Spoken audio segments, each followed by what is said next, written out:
Sur un sombre chemin d'une lugubre forêt, je ramassais au sol de beaux fruits rouges de vie. Il s'agit sûrement d'un acte de providence, un mirifique cadeau tout droit venu du ciel. Si je les ramène, peut-être feront-ils notre bonheur. J'en suis si enchanté que je pourrais en pleurer. Cette nuit, la lune est plus jolie que jamais. Vivement, prestement, je dois rentrer à la maison. Dans la pénombre de la nuit sinistre surgit une bête des plus terrifiantes.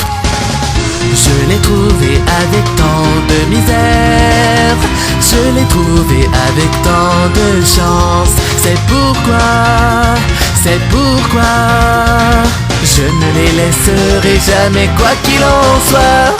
Je cours au travers de cette forêt et ces chemins sinueux, en tenant près de moi ma chère trouvaille. Si je puis rentrer saine et sans vie, il est sûr que lui et moi finiront enfin par devenir heureux.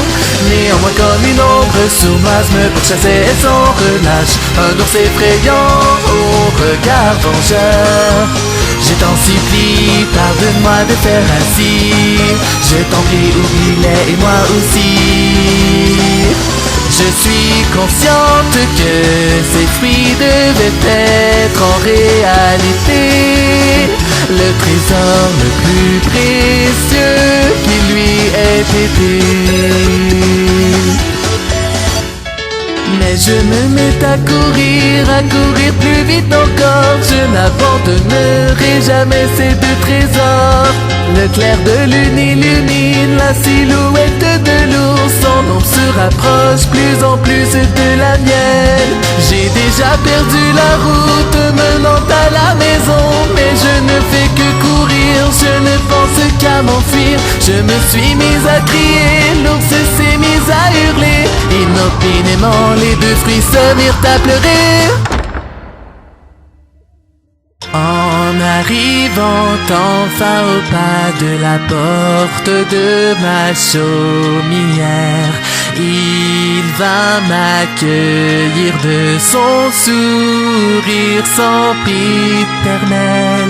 Pourtant, lorsque son regard se posa sur mon acquet, son visage fut terni d'un air si déconcerté.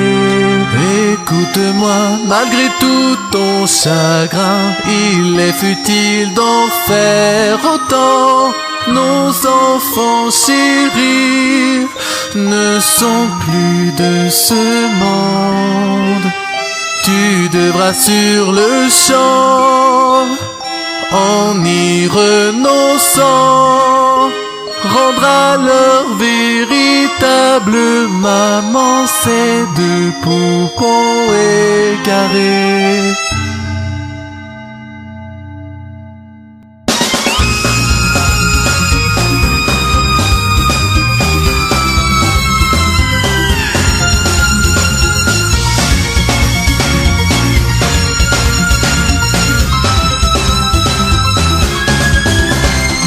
C'est à ce moment que je sentis l'écho de la vérité faire d'une seule bouchée mon cœur accablé.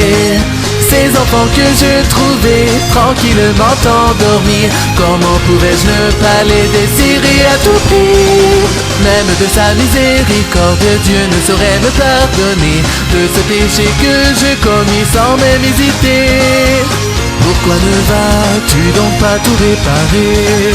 Il ne te faut que les ramener. Impossible, puisque j'ai... En dehors de la maison, allongé dans une mare de sang, se trouvait le cadavre d'une seule femme. Puis tout près d'elle, brillant sous les rayons de la lune, une bouteille de verre remplie de lait.